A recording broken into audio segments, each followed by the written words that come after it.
Hermanos amados, cuando dos hombres de gran poder se colocan uno junto al otro en el jardín donde tantas veces se han tomado decisiones que sacudieron la historia, el mundo entero queda atrapado en un instante que promete paz. Las cámaras destellan, las sonrisas diplomáticas parecen calmar el cansancio de pueblos que han vivido demasiado tiempo entre humo y fuego. Pero la palabra de Dios nos enseña a no mirar solo la superficie. El Espíritu Santo nos invita a abrir los ojos del corazón y preguntar qué hay detrás de esas sonrisas, qué hay debajo de esas promesas y, por encima de todo, cuál es el designio del Señor de la historia.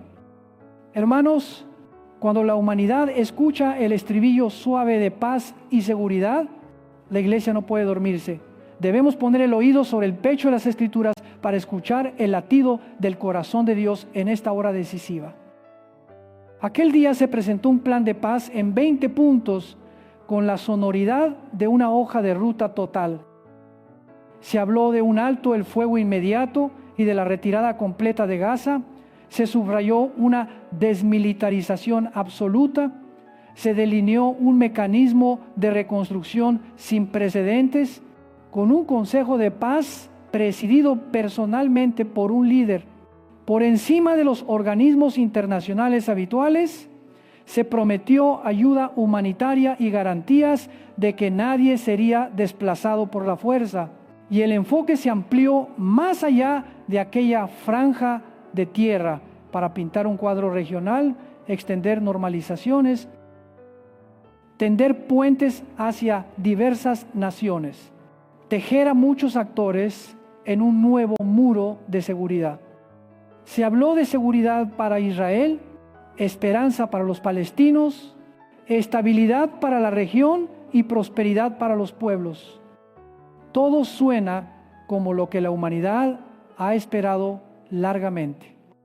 Pero precisamente eso debe movernos a santo temor, porque la Biblia nos ha prometido una paz verdadera. Y también nos ha advertido de una paz que es solo espejismo. En la primera carta a los tesalonicenses, capítulo 5, el apóstol Pablo, bajo inspiración divina, pronuncia una frase que debería helar la sangre de los fieles cuando oyen a los líderes del mundo proclamar paz y seguridad. Él no escribe si dijeren, sino cuando digan, es certeza profética. Pablo sitúa esa expresión en el marco del día del Señor, el día que viene como ladrón en la noche. Dice que ustedes saben perfectamente que el día del Señor vendrá de improviso y que inmediatamente después de aquel clamor, paz y seguridad, la destrucción repentina vendrá sobre ellos como dolores de parto a la mujer encinta. Amados, esa imagen no es una metáfora poética, es una realidad biológica que Dios usa para instruirnos. Los dolores llegan de repente con fuerza y una vez iniciados no pueden detenerse. Así también, cuando la historia repite el estribillo paz y seguridad, los dolores del tiempo final estallan según la secuencia que ya está escrita en el plan de Dios. Alguien objetará, y si solo es una coincidencia, ¿cómo nos atrevemos a poner un plan político al lado de la profecía? Respondo con reverencia a la palabra, no hacemos asociaciones apresuradas, pero sí estamos llamados a discernir las señales. No declaramos que tal o cual persona sea el adversario de Cristo, estamos llamados a observar el patrón que la Escritura traza. Cuando los líderes dicen paz eterna, seguridad perdurable para todos, una era de prosperidad, escuchamos el eco de Pablo y bajamos la cabeza con temblor y esperanza temblor ante la advertencia. Esperanza ante la promesa de que los creyentes no estamos en tinieblas para que aquel día nos sorprenda como ladrón. Miremos ahora, con la luz de la palabra, 3 columnas teológicas que iluminan este momento. Primera, la Escritura afirma la inevitabilidad del estribillo paz y seguridad antes de que estalle el desastre. Segunda, expone un pacto con muchos que será confirmado, afianzado, ampliado y que a mitad de aquel septenario será quebrantado. Tercera, conecta las señales de guerras, hambre, pestes y terremotos con el principio de dolores. Y señala un hecho abominable en el lugar santo como hito de la mitad del período. Estas tres columnas puestas en el contexto de un plan de paz multilateral, con supervisión concentrada, garantías internacionales, promesas de reconstrucción y la apertura de una normalización regional, obligan a cualquier creyente a pedir el don del discernimiento. En el libro de Daniel, capítulo 9, versículo 27, se habla de un personaje que confirmará un pacto con muchos por una semana. Noten, no se dice que creará un pacto absolutamente nuevo, sino que confirmará, consolidará, hará firme y ampliará algo ya en curso. Y noten también, no con uno, no meramente bilateral, sino con muchos. Esa imagen, hermanos, es la de un orden multilateral con numerosas naciones, bloques y actores con garantías superpuestas. La Biblia añade que a la mitad de la semana, es decir, tras 3 años y medio, cesarán el sacrificio y la ofrenda, y la abominación desoladora se establecerá en el lugar santo. Jesucristo, en su discurso escatológico, confirma a Daniel cuando dice que cuando vean la abominación desoladora en el lugar santo, el que lee entienda. Así, la Escritura enseña que un pacto amplio no clausura la historia, prepara medio tramo de aparente paz y luego un quiebre que inaugura una etapa sin precedentes de tribulación. Algunos susurran, pero pastor, la retirada de tropas, el alto el fuego, la ayuda humanitaria, la reconstrucción, ¿no son cosas buenas? ¿No manda la Biblia amar la paz? Sí. Somos hijos del que hace misericordia. Lloramos con los que lloran. Pedimos el fin del derramamiento de sangre. Anhelamos el día en que las espadas se forjen en arados y las lanzas en hoces. Pero la Escritura también advierte, hay una paz dicha que no es real, hay una curación ligera, que roza la piel sin tocar la enfermedad. Hay promesas de reparación que omiten el pecado. Isaías llamó a ciertos acuerdos pacto con la muerte y convenio con el Seol, no porque quienes los firman deseen la muerte, sino porque han tomado la mentira como refugio y el engaño como muralla. El Señor declara, ese pacto será anulado. Anuncia que la crecida del juicio arrasará y que el mismo pacto que se pensó como dique terminará abriendo compuertas para la inundación del corazón. Entonces, ¿cuál es el criterio de discernimiento? Permítanme 3 preguntas que cada creyente debe hacerse ante Dios.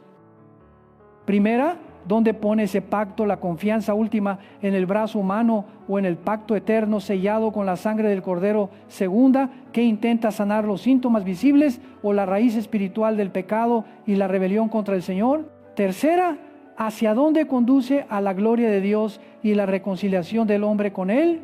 ¿O a consolidar un poder, un sistema, un orden que exigirá una lealtad por encima de la debida al Creador? Si estas 3 preguntas sacuden nuestra conciencia, retrocedamos un paso, arrodillémonos y pidamos, Señor, Dame los ojos del Evangelio para ver a través del barniz brillante de la diplomacia. Hermanos, lo que nos hace estremecer no es la crudeza de la guerra, la humanidad está familiarizada con ella, sino la suavidad de un orden de paz capaz de adormecer la conciencia, de bajar las defensas espirituales, de hacer que los hijos de Dios entreguen su discernimiento a eslóganes seductores. El diablo rara vez se presenta con rostro monstruoso, se acerca con luz falsa y palabras dulces. Daniel 8 nos dice que por la paz destruirá a muchos, es decir, la gente será llevada a bajar la guardia, depositando su destino en un pacto que creen inconmovible. Mientras las ruedas de la diplomacia giran, mientras los apretones de manos se suceden, mientras los mercados celebran, mientras los medios aclaman, mientras las calles se visten con banderas para una nueva era, los ángeles del Altísimo observan las etapas ya escritas en los anales del cielo. Y la iglesia, si no vela, será arrastrada por la multitud que canta a los pies de un muro que ya se resquebraja. ¿Y qué nos dice Pablo? Él afirma: ustedes, hijos de la luz, hijos del día, no están en tinieblas para que aquel día los sorprenda como ladrón. No es palabra para una élite, es el llamado de todo creyente que vive en la luz. ¿Qué significa? Que miramos los anuncios globales con ojos empapados de escritura, que no rechazamos los esfuerzos humanitarios, pero no entregamos el alma a tales esfuerzos, que oramos por el alivio del dolor y al mismo tiempo amonestamos al corazón a no entronizar al hombre en el trono que pertenece solo a Dios. Que leemos las noticias sin permitir que defina nuestra esperanza. Nuestra esperanza está en aquel que murió y resucitó. Alguien insistirá: el rencor entre linajes lleva siglos. No puede un pacto poner fin definitivo. Llevemos, sí, nuestro corazón a la intercesión por todos los pueblos, por todos. Por los niños que temen a las bombas, por los ancianos que temen pasos nocturnos. Pero digamos también la verdad, la raíz del conflicto no es solo una línea en el mapa, ni los recursos, ni el honor nacional. La raíz es la caída del hombre y el rechazo del pacto de Dios. Cuando la Biblia habla de el pacificador, habla de Cristo, no de un consejo presidido por cualquier hombre. Cuando habla de paz perdurable, habla del reinado del Rey de Gloria, no de un intervalo entre crisis. Un acuerdo puede aliviar el dolor por una temporada y pedimos a Dios que esa temporada se alargue para que muchos oigan el Evangelio, pero no permitamos que esa temporada robe nuestra vigilancia. Quizá alguien se pregunta si es como dice Daniel, si hay una semana confirmada, si hay media temporada de paz, si la abominación se instala en el lugar santo, si las señales se aceleran. ¿Qué debemos hacer ahora? Respondo con 4 pasos sencillos y firmes.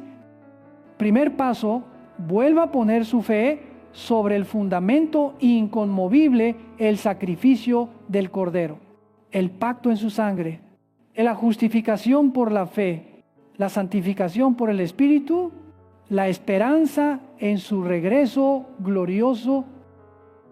Segundo, ejercite el discernimiento espiritual viviendo cada día con la palabra, dejando que ella nos enseñe a oír, pensar y sentir ante los anuncios del mundo. Tercero, reconstruya el altar familiar, lectura bíblica, oración en común, escucha mutua en amor. Enseña a los hijos a reconocer la voz del pastor entre mil ruidos. Cuarto, de testimonio, no calla ante quienes depositan su esperanza última en acuerdos humanos. Hábleles del pacto eterno, de la paz que no es como la del mundo, del Rey de paz con clavos en sus manos. Hermanos amados, no me paro aquí para sembrar pánico. Estoy aquí para sembrar santo temor, esperanza firme y vigilancia mansa. No digo que tal hombre sea ese hombre, ni que tal evento sea 100% cumplimiento. Digo que el patrón que la palabra traza está emergiendo ante nuestros ojos y exige que velamos. Digo que cuando oigamos paz eterna, seguridad para todos. Era de prosperidad. Debemos susurrar otro verso cuando digan paz y seguridad, entonces vendrá destrucción repentina. Digo que el principio de dolores no es el final, sino la campana que anuncia que lo prometido se acerca. Y en medio de todo, digo que la iglesia no tiembla como el mundo, porque conocemos a aquel que sostiene las 7 estrellas en su diestra, que anda en medio de los 7 candelabros de oro, que tiene las llaves de la muerte y del Hades. Imaginen por un instante una ciudad devastada, redibujada con trazos de esperanza, grúas que se alzan, techos nuevos, niños corriendo, fábricas que abren, diplomáticos sonriendo, oro para que toda respiración inocente viva más. Pero también veo otro muro, el del corazón humano, levantado por la soberbia que cree poder sanar la herida entre cielo y tierra sin la cruz. Si ese muro no cae por el arrepentimiento, se convertirá en búnker del engaño. Por eso, mientras apoyamos lo que salva y levanta vidas, proclamamos que ningún nuevo orden puede salvar el alma. Solo el nuevo pacto en la sangre de Jesús da una paz que sobrepasa todo entendimiento. Amados, escuchen la voz firme y tierna del Maestro. No se turben cuando oigan de guerras y rumores de guerras. Eso aún no es el fin. No entren en pánico. No se quiebren, pero tampoco se distraigan. La palabra siguiente es velad. Velar no es embriagarse con teorías conspirativas, es amar la verdad. Velar no es odiar a nadie, es compadecerse tanto que advertimos sobre el precipicio que se acerca. Velar no es huir del mundo, es ser sal y luz en medio de él, sin permitir que la oscuridad trague nuestro corazón. Velar no es cruzarse de brazos, es doblar las rodillas en oración, abrir las manos para servir, abrir la boca para predicar, abrir el corazón para perdonar. Usted y yo vivimos en una época en que todo lo integral es celebrado, soluciones integrales, pactos integrales, garantías integrales, pero la palabra nos llama a aferrarnos a otra integralidad, la de la cruz, la de la gracia, la del señorío absoluto de Cristo sobre la historia. Ante un consejo de paz presidido por una sola persona, inclinamos la cabeza recordando el consejo del cielo, donde la Trinidad gobierna ante las garantías humanitarias.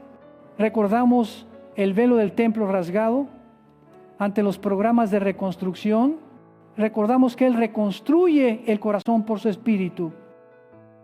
Alguien preguntará, si se amplían normalizaciones, si se suman naciones musulmanas, socios regionales y extrarregionales, ¿no podría ser eso el con muchos de Daniel? Respondo, no encorsetamos la palabra en la coyuntura, pero la coyuntura puede iluminar cómo la palabra resuena en la conciencia. La expresión con muchos nos hace pensar en arreglos finales de carácter multilateral. No contamos banderas para emitir un decreto temerario. Medimos el pulso del mundo para ver dónde está su confianza última. Cuando el mundo corea, esta vez será una paz duradera, y ello va de la mano con mecanismos de poder concentrado, un nuevo orden de seguridad. un sistema de control de fronteras, finanzas, tecnología y comunicación. La fe debe preguntar, ¿son estos los ladrillos de una estructura que se alzará contra el príncipe de los príncipes? Y la Escritura responde, será quebrantada, no por mano humana. De ahí que lo urgente hoy sea la disciplina interior, la disciplina de los ojos que no se embriagan con flashes, de los oídos que no se embriagan con consignas, del corazón que no se embriaga con promesas de paraíso terrenal, la disciplina de las rodillas dobladas ante el Padre, la disciplina de las manos abiertas al que sufre, la disciplina de una lengua que habla menos de euforia política y más del Evangelio, la disciplina de un horario con espacio para la palabra, para la oración, para el grupo pequeño, para el servicio, para la adoración. Cuando el mundo corre, la iglesia aprende a estar firme. Cuando el mundo celebra, la iglesia susurra, Señor, no permitas que me duerma. Quiero hablar también a las almas cansadas de la guerra de la información. No necesitas entender cada tratado para ser salvo. Necesitas conocer un pacto, el de la sangre y un hombre, Jesús. No necesitas seguir cada reunión para tener paz. Necesitas entrar en tu aposento, cerrar la puerta y decir, Padre, dame tu paz. No necesitas adivinar el día y la hora. Necesitas vivir preparado cada día. Al hacerlo, ninguna paz falsa te tomará por sorpresa, porque la paz verdadera habrá tomado tu corazón. Por último, como un padre espiritual, les ruego con urgencia, no apaguen el fuego interior. No permitan que la expectativa política sustituya la esperanza escatológica. No dejen que el éxito diplomático seque las lágrimas de intercesión. No permitan que una temporada de reconstrucción enfríe el primer amor. Consideren cada hecho como un recordatorio. Cada día nos acerca a la mañana gloriosa del regreso del Rey. Estén en la puerta de la ciudad, velando, sostengan la lámpara con aceite. Llámense unos a otros a la vigilancia. Si vuelven a oír paz y seguridad en la plaza pública, respondan con oración, Señor, ten misericordia, salva a muchos, haznos fieles. Hermanos amados, no es tiempo de miedo encerrado, sino de valentía evangélica. No es tiempo de ceguera, sino de ojos claros en el Espíritu. No es tiempo de culpas, sino de arrepentimiento. No es tiempo de ira, sino de misericordia. No es tiempo de exaltar al hombre, sino de adorar a Dios. Y viviendo así, digan lo que digan de paz o de guerra, permaneceremos inconmovibles, porque nuestro fundamento no es una resolución, sino la piedra desechada por los hombres que Dios hizo cabeza del ángulo. Recuerden esto, las señales no se nos dan para provocar pánico, sino para dar dirección. Cuando vean presentarse un plan integral, miren, otra integridad, la de la cruz, que no ciega, no adormece, no promete en vano, sino que desnuda el pecado, derrama gracia y concede vida eterna.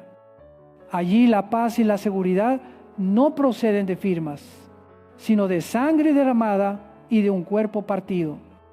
Allí se derriban los muros de enemistad, no con un bolígrafo, sino con la carne del Salvador traspasada.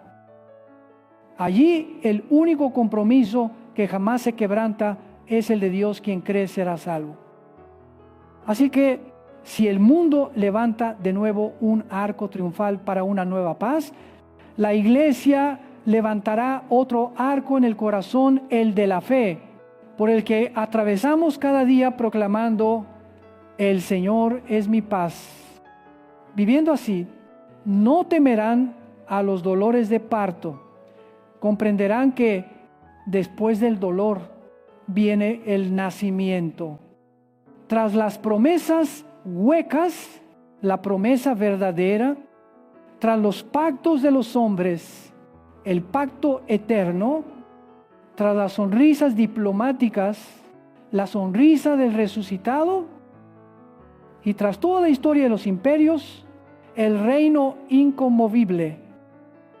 Hermanos, pónganse de pie en su interior, no para oponerse a alguien, sino para ponerse del lado de la verdad. Pongan la mano en el pecho y digan: Señor, ayúdame a oír tu voz entre tantas voces. Pongan los ojos en la Biblia y digan: ábreme los ojos.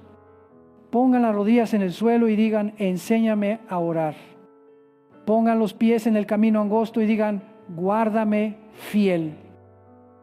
Y mientras el mundo se sacude entre pactos y acusaciones, la iglesia será una ciudad puesta en alto, imposible de ocultar, ciudad de esperanza, de verdad, de paz verdadera y de amor perdurable. Hermanos amados, si el eco de paz y seguridad resuena por todas partes, la respuesta de la iglesia debe ser una vigilancia mansa. Si un pacto multilateral es celebrado como la salida, nuestra respuesta es el pacto en la sangre del Hijo de Dios. Si el mundo proclama: ha llegado la era de la seguridad, nosotros proclamamos: viene el Rey de Gloria. Ipsilon entre esas dos voces. No escogemos la de la carne, escogemos la del Espíritu. El que tiene oídos, oiga.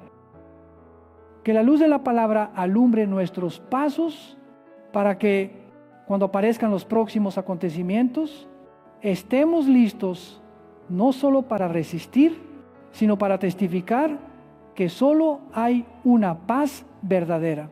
Y su nombre es Jesús.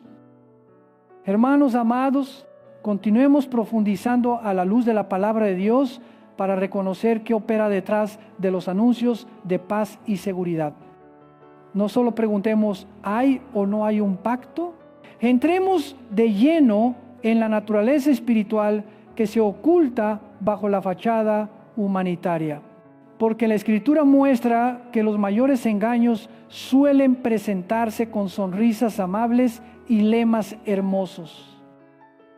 En Isaías capítulo 28, el pueblo soberbio dice: hemos hecho pacto con la muerte y convenio con el Seol. Piensan que cuando pase el azote estarán a salvo. Toman la mentira como refugio y el engaño como muralla. Esto no es mera antigüedad, es el espejo de todos los tiempos. Cuando el hombre deposita su esperanza última en acuerdos firmados por él mismo, en lugar de confiar en el pacto eterno de Dios. Jeremías capítulo 6 describe a pastores que curan la herida de mi pueblo con liviandad, diciendo: paz, paz. Cuando no hay paz, porque ponen una venda sobre la herida histórica sin tocar la esquirla enterrada en el alma, el pecado y la rebelión. Hermanos, el diablo no duda en hablar el lenguaje de la buena voluntad. Le encanta pronunciar humanitario, bienestar, reconstrucción, con tal de que el corazón olvide lo esencial. Nadie puede firmar un tratado en lugar del arrepentimiento. Por eso, Daniel capítulo 8, versículo 25. Desnuda la estrategia del adversario por la paz, destruirá a muchos. La destrucción no llega primero con la espada, sino con la pluma, no con disparos, sino con aplausos, no bajo una bandera negra, sino vestida con cintas de colores que prometen esperanza. El engaño supremo no viene cubierto con un velo negro, sino con una túnica blanca. Analicemos el patrón que la Biblia revela para no dejarnos arrastrar por la superficie. Primer paso, la persuasión humanista. Un plan se presenta como salto civilizatorio, llave maestra para todos los atascos, diciendo justo lo que un corazón cansado quiere oír: fin de la guerra, seguridad duradera, prosperidad para todos.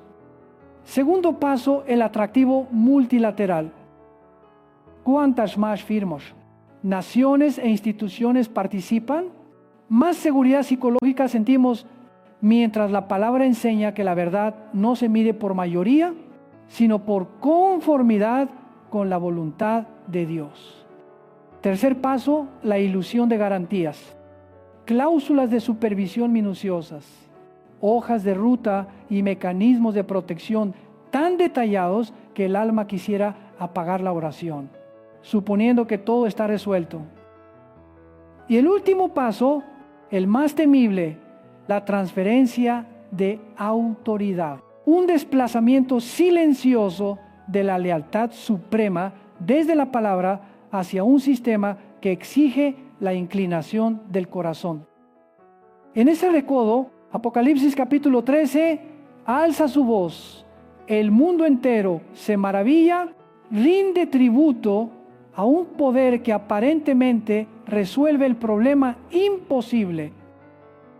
Exclaman, ¿quién? Como la bestia, ¿quién podrá luchar contra ella? No son sometidos por el látigo, sino cautivados por los resultados. No se les obliga a adorar lo malo. Se les seduce con el éxito y olvidan preguntar de dónde procede este poder, cuál es el precio. Cuando el mundo se embriaga con el resultado, la iglesia debe permanecer sobria ante la causa. No por ello desconfiamos de la buena voluntad humana. Con corazón pastoral deseamos que toda bala se detenga, que todo niño esté a salvo, que toda madre abrace a su hijo en casa. Pero, al mismo tiempo, nos advertimos mutuamente cualquier paz que no se funda en la justicia de Dios, cualquier reconciliación que no atraviese el arrepentimiento y el perdón obrados por el Espíritu. Cualquier reconstrucción que no ponga la piedra angular en la verdad es solo superficie. A corto plazo, esa superficie puede salvar vidas y por ello apreciamos el bien que contenga. A largo plazo, no puede salvar el alma y por eso no le confiamos nuestra esperanza última. Volvamos a Isaías capítulo 28 y preguntemos por qué llama Dios a ese pacto con la muerte. Porque todo acuerdo que convierte la mentira en refugio definitivo aparta al hombre del que es la verdad. Cuando pasa el turbión, la muralla de engaño no detiene las aguas. Abre más bien un canal directo hacia el corazón. Dios decreta ese pacto será anulado.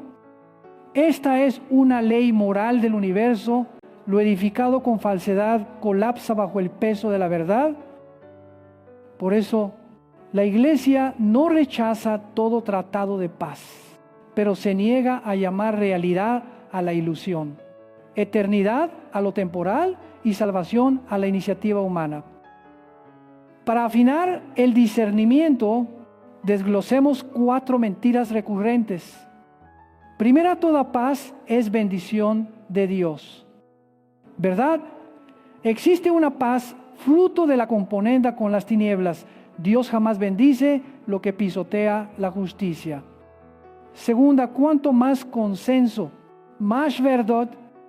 ¿Verdad? El camino ancho conduce a perdición, con mucha compañía. La verdad camina por senda estrecha. Tercera, si el fin es bueno, cualquier medio vale.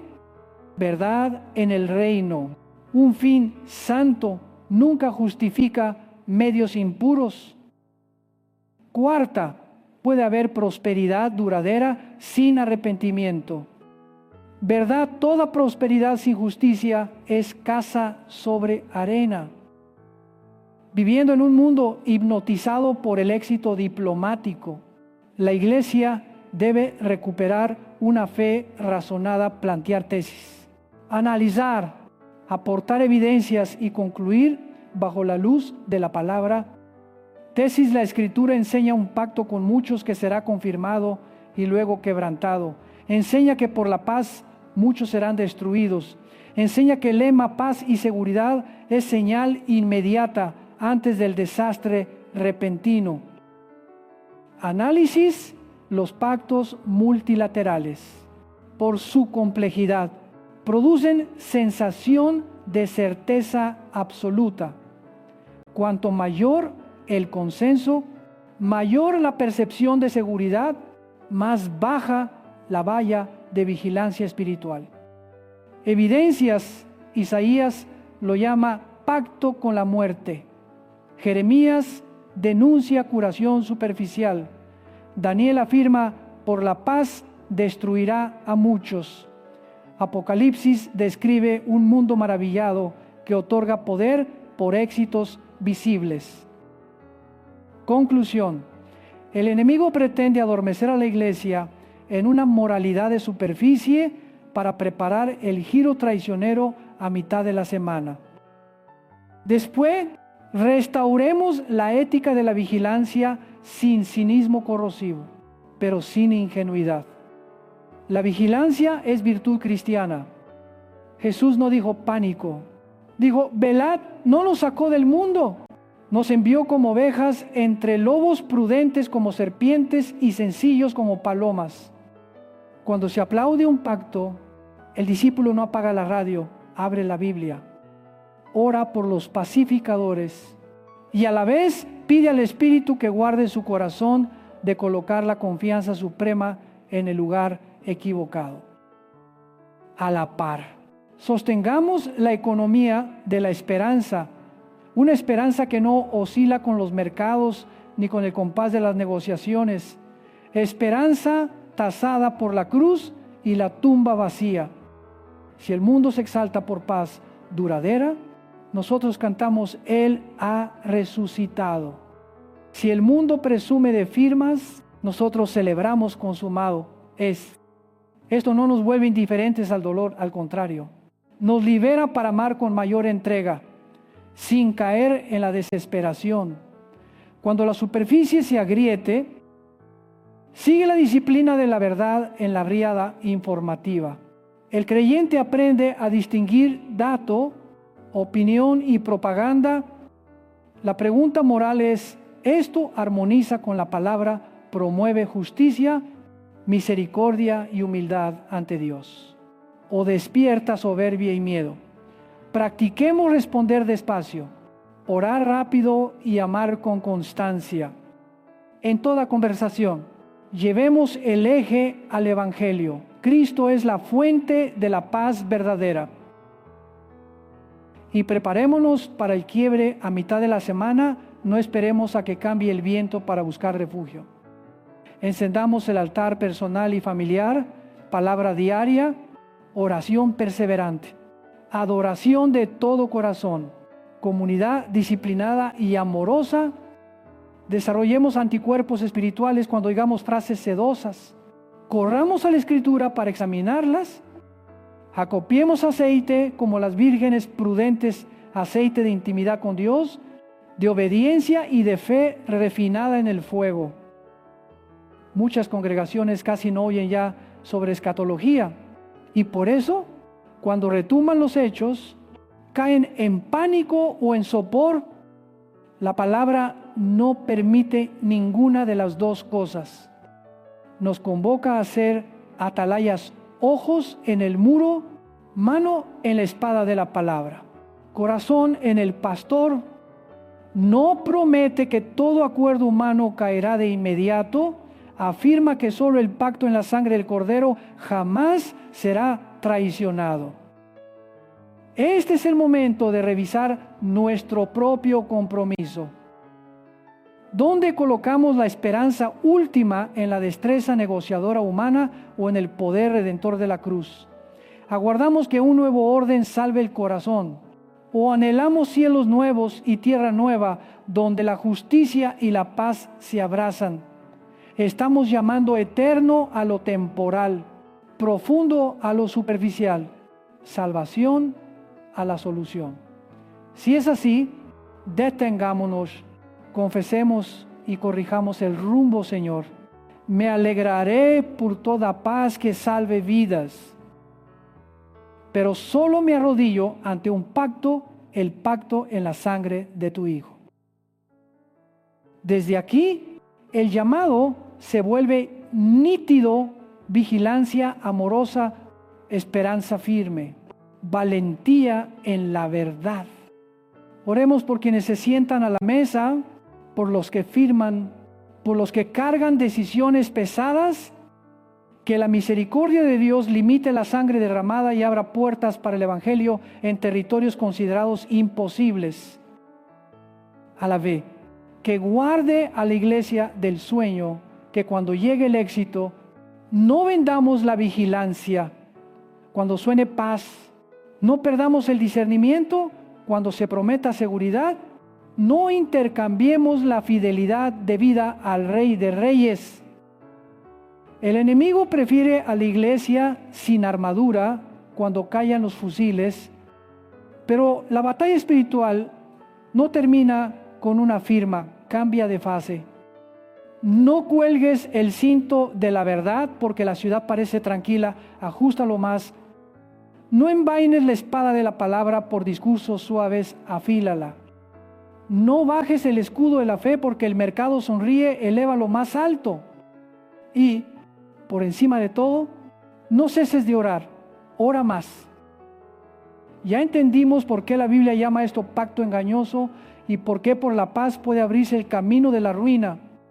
Sin embargo, el destino no es el miedo, sino la esperanza entre todas las hojas de ruta humanas. La de Dios sigue recta entre todos los tronos pasajeros. El de Cristo permanece entre todos los pactos complejos. El de la sangre sigue siendo sencillo y poderoso. Por eso amamos sin temor, servimos sin cansancio, testificamos sin vergüenza y esperamos sin tambalear, porque al final no son las firmas humanas sino las marcas de los clavos del Salvador las que deciden el curso de la historia. Hermanos amados, ahora avancemos en la misma corriente de vida y fijemos la lealtad del corazón. Oraré por la paz de las ciudades, pero solo adoraré a un Señor. Apoyaré el bien que haya en cualquier acuerdo, pero solo firmaré mi alma al pacto de tu Hijo. Agradeceré cada tregua, pero solo esperaré un reino inconmovible. Cuando esto quede sellado en lo íntimo, toda cáscara brillante del engaño se estrellará contra el escudo de la fe como chispa apagada. Y la iglesia permanecerá firme hasta la manifestación del Rey de Gloria.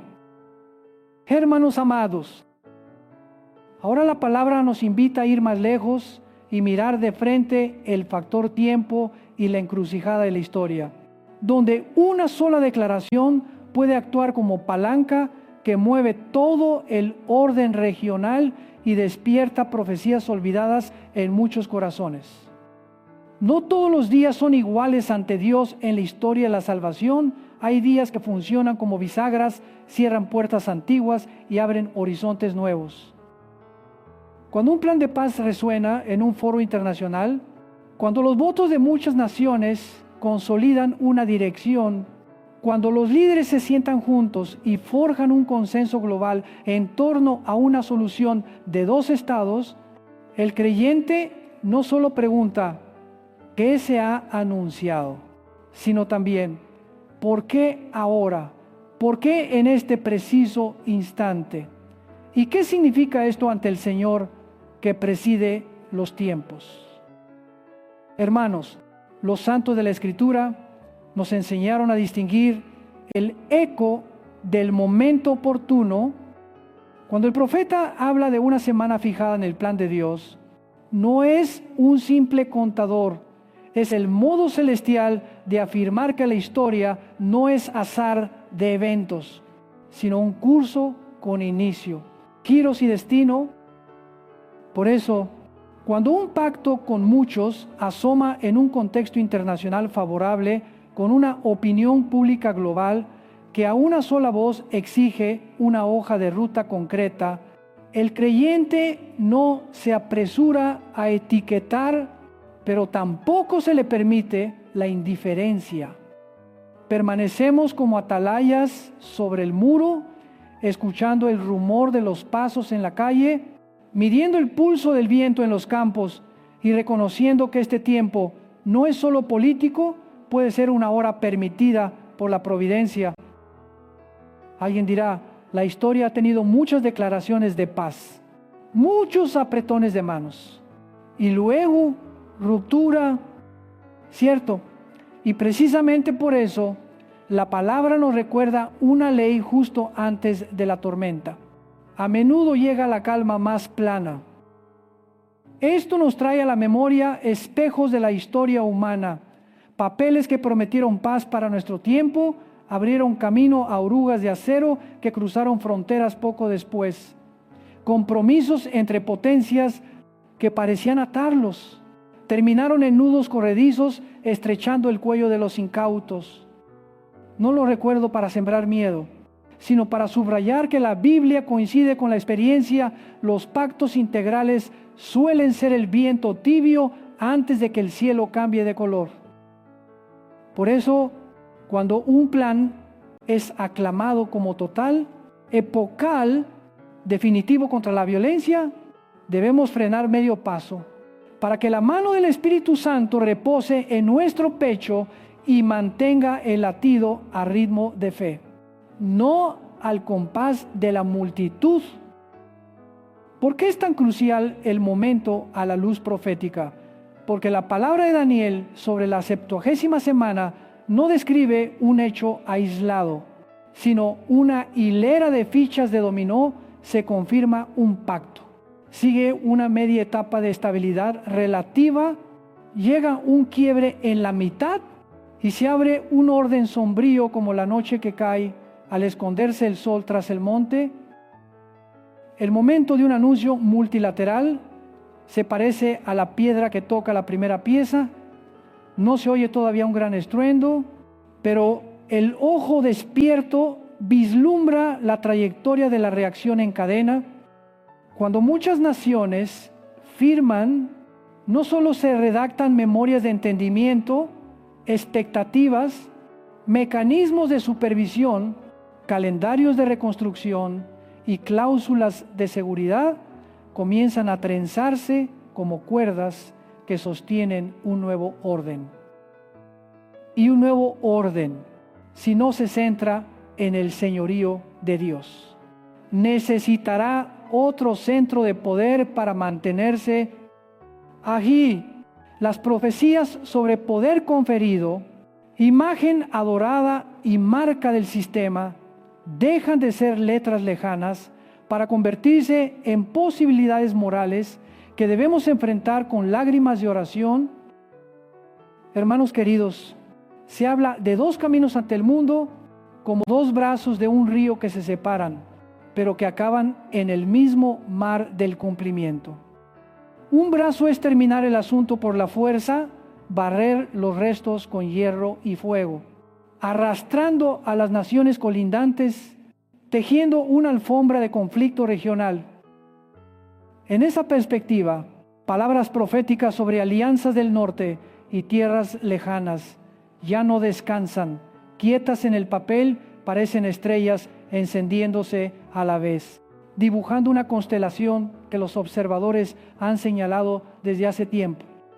El otro brazo es la paz aparente, un acuerdo aceptado y ejecutado, tranquilizando a los pueblos con obras de reconstrucción, garantías de seguridad, estabilización financiera y procesos religioso-jurídicos en la zona más sagrada de la tierra.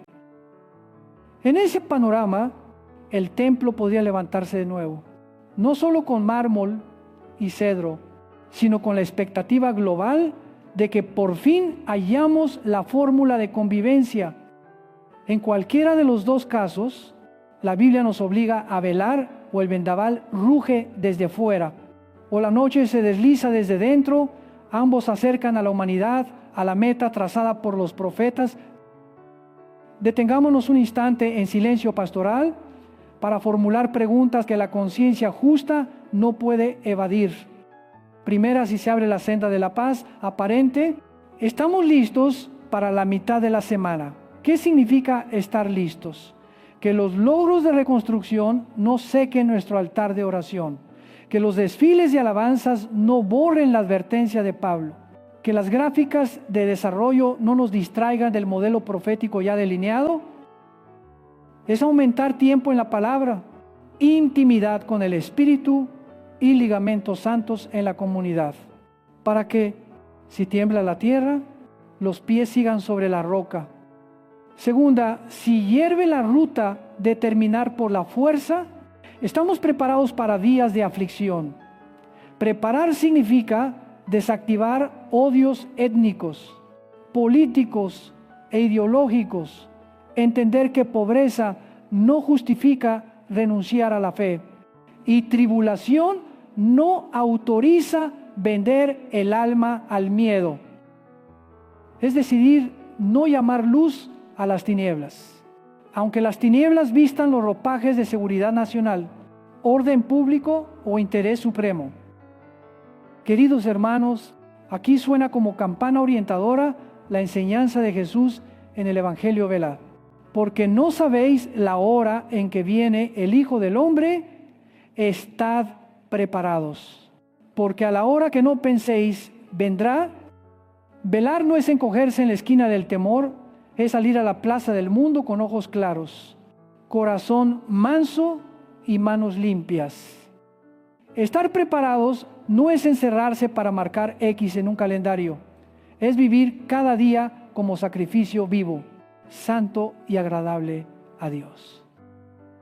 Viviendo así, sucede algo admirable. La actualidad deja de dirigir nuestra alegría o tristeza. La palabra y el Espíritu pasan a ser los directores del alma. La palabra, además, nos traza un camino práctico para estas horas bisagra. Permítame llamar a esto las 4 disciplinas de la atalaya del final.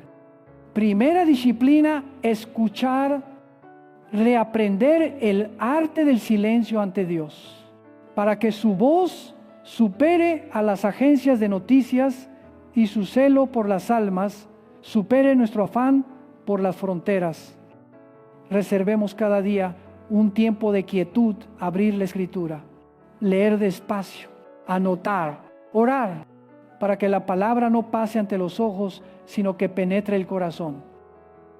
Segunda disciplina, discernir, colocar todo eslogan bajo la luz bíblica. ¿Qué paz armoniza con la justicia de Dios? ¿Qué seguridad no exige trocar el alma?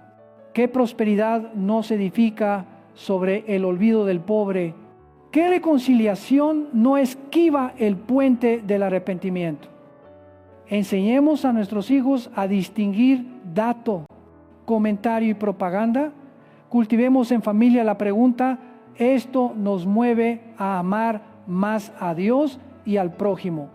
Tercera disciplina, preparar, reforzar el altar doméstico, restaurar relaciones resquebrajadas, saldar deudas de conciencia, afianzar hábitos santos, leer, orar, adorar, servir. No esperemos a la tormenta para cerrar ventanas. No busquemos aceite cuando la lámpara ya se apaga. Cuarta disciplina, ser enviados. No replegarnos a la seguridad privada, sino salir con el Evangelio a quienes creen que un pacto humano puede salvar el alma.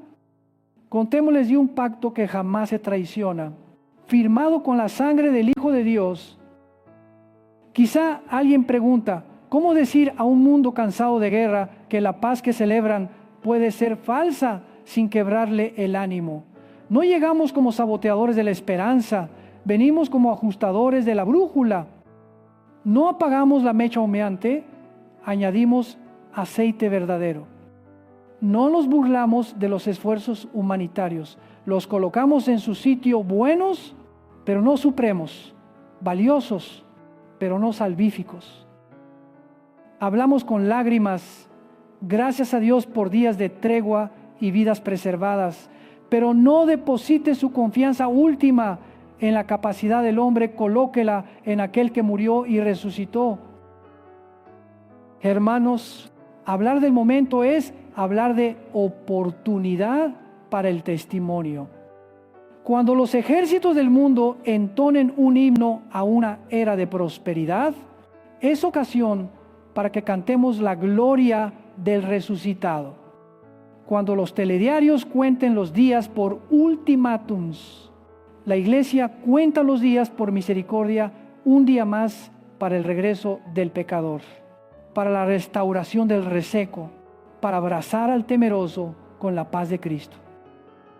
Cuando la agenda internacional dibuje cronogramas, la iglesia dibuja mapas de oración, manos sobre ciudades, sobre naciones, sobre gobernantes, clamando sabiduría de lo alto y dilación de la ira para que muchos oigan el Evangelio.